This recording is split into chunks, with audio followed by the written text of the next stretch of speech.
अस्सलाम वालेकुम रहमतुल्लाह।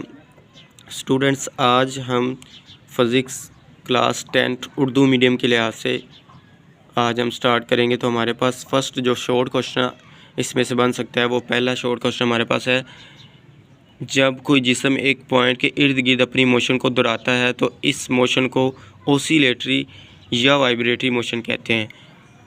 ओसिलेटरी या वाइब्रेटरी मोशन की तारीफ़ करें और इसके साथ में एग्जांपल दें, मिसाल दें, वो ऐसे इसकी शॉर्ट क्वेश्चन के तौर पर पूछ सकता है। तो आप लोगों ने इधर से लेकर इधर तक इसकी तारीफ़ लिखनी है, आगे लिखना simple harmonic motion vibratory motion की एक ख़ास किस्म है। बस ये इधर तक आप लोगों ने लिखना है, स्टार्ट से लेकर इधर तक आप लोगों ने इसकी तारीफ़ लिखनी है। नीचे हेडिंग देनी मिसाल की। मिसाल में आपने ये दे देना कि बॉल और बॉल सिस्टम। ये बॉल और बॉल सिस्टम ये आगे हम लॉन्ग क्वेश्चन पढ़ेंगे। ये हमारे पास फ़र्ज़ कर लें ये हमारे पास एक स्ट्रिंग है, इसको हमने किसी ऊपर फिक्स पॉइंट के साथ फिक्स किया हुआ है।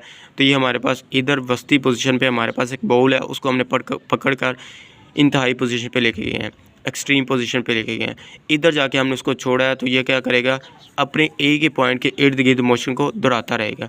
ऐसी मोशन को हम क्या कहते हैं, सिंपल हार्मोनिक ओसिलेटरी या वाइब्रेटरी मोशन कहते हैं। और इसकी मिसाल ये नीचे मैंने बता दी है, बॉल और बाउल सिस्टम इसकी मिसाल है।